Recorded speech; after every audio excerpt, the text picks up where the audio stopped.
jokes. Yeah, let's do some dick jokes. Alright. So, I did grow up in church, though. I grew up going to church, and one of the things they would do is they would take us on these youth retreats. And a youth retreat is when they take all the 14-year-old kids, boys, out into the woods, and they would talk to us about Jesus and how he could help solve our problems. And as a 14-year-old kid, especially from the suburbs, you don't have any problems that merit Jesus' attention.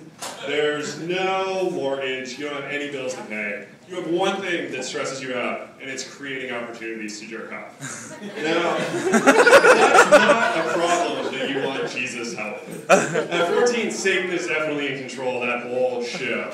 And every 14-year-old everywhere is like this. So you get like 100 of these kids together, out in the woods, by themselves, with no girls. And very quickly, what was supposed to be like a calm, like professional learning experience, where you kind of commune with God and become a man of Christ, just turned into like a learning conference on masturbating. like a trade show, basically, where industry experts kind of get together and share tips with one another. And I know that the economy is shitty, but don't let anyone tell you that scientific innovation is dead in this country. Because those kids know what they're talking about. Like, by the end of the first day, by the end of the bus ride, we'd gone through, like, all right, Vaseline is good, yes, shampoo is bad. And then we moved on. And it's like, all right, so you get a ripe cantaloupe, you get 2 fingers in there, and then put it in the microwave for about 25 seconds. But not too long, because, you know. And don't forget the saran wrap, because you might get hungry later. The sad part is, that's probably the most accurate sexual information I got from any kind of church event, because I also went to Catholic school, and they taught us all kinds of things about birth control. Because, really, like, who do you want teaching you about birth control other than a bunch of people who have taken a vow never to have sex, ever? And the priest would get us all together. They would gather, like, a group of 14-year-old boys, and they would be like, all right, I know you've probably heard a lot about condoms. Condoms fail 50% of the time.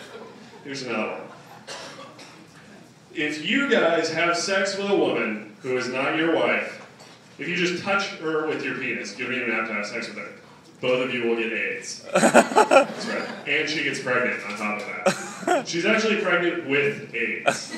She's just pregnant for 9 months, and then you go to the hospital, they put her in the stirrups, and then she delivers a 16-inch long virus, and it squirms out of her and rockets across the room and latches onto the doctor's neck, and then all 3 of you die. That's what happens if you sleep with a woman who's not your wife, so don't have premarital sex. Speaking of getting AIDS, I was in Vegas last weekend, and I love Vegas. I realized that I hate Vegas. Because Vegas is just like America on speed. It's just too much freedom, it's all of our bad instincts in one place, and we can't handle it. Like, Vegas has this weird place in American popular consciousness where it's like sexy and glamorous and taboo, and then you get there and it's just like, this is a shopping mall that also lets me smoke and gamble.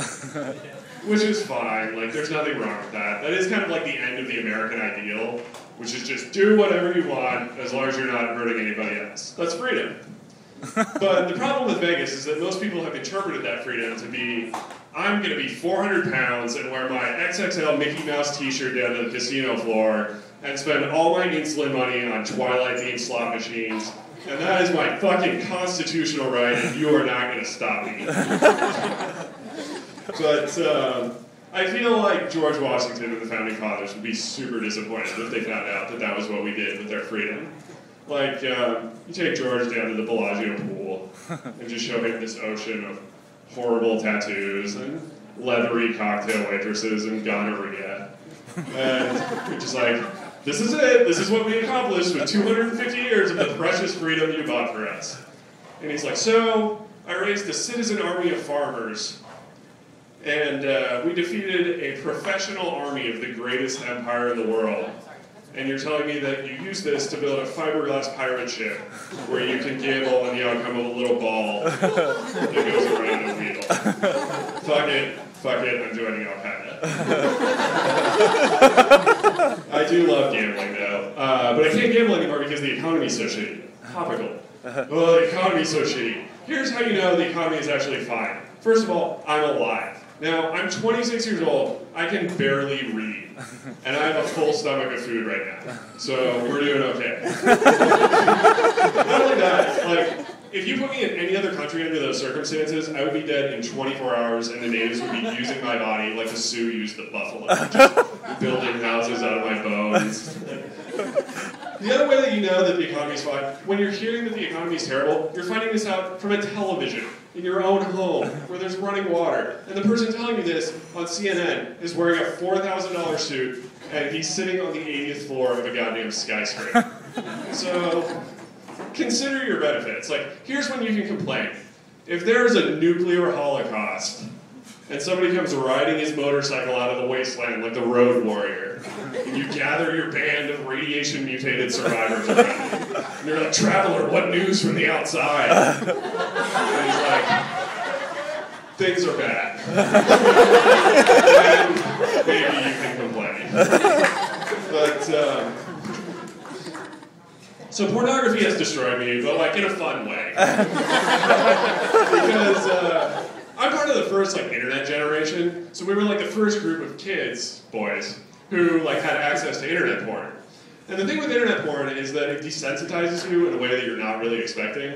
So like every vagina in internet porn is just flawless. It's like a Da Vinci. It's just, they spent 3 hours preparing it. It looks like a sunset over the ocean or like a perfect scoop of ice cream. That builds some expectations that you are just not going to live up to in real life.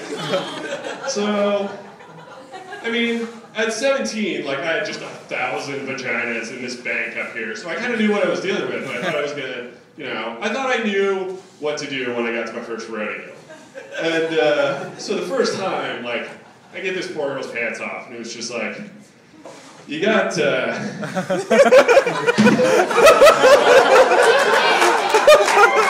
there's some, did you drop it in the dirt? What's going on here? Like, it was basically the difference between the awesome Big Mac that you see in a McDonald's commercial and the horrible mangled sandwich that you get inside the McDonald's.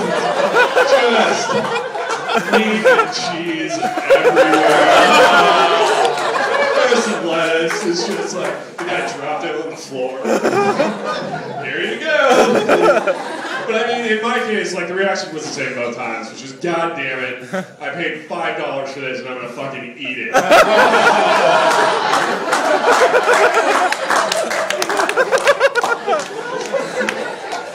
Alright, bar's still serving food. So, let's see. I kind of want to have kids, but I feel like having kids would be super irresponsible. And not just irresponsible in the way that's like, the way most people have kids, which I assume is like, I'm allergic to latex, so fingers crossed. But irresponsible in the way that's like destroying the earth. Because most children bring nothing to the table. Like, I'm sure some of you have kids, and I know your kids are going to grow up to be like astronauts or novelists and Thundercats and porn stars and things that contribute to society. And most kids don't really fall into that category. So, like, if you're thinking about it, maybe just use a condom and enjoy the extra 20 years of discretionary income. So, yeah. And I mean, I know that unless you're having a kid that is like pushing humanity forward with his knowledge, just think twice about it. And I know that my kid would never, ever fall into that category. Because I'm not really what you would call like a good father figure. Like, the pressure to perform social experiments on your children is just way too strong for me to handle. Like, I had a friend who actually did an awesome one. When he was 3 years old, his father built a maze in the basement out of plywood, and he would send his son through, and then he would send the dog through to see who was faster. Now, I've told this story to a group of married people, and people universally have the same response, which is that the women are just horrified, as any, like, sane, reasonable parent would be. And the men also have the same response, which is to be like, well, who was faster?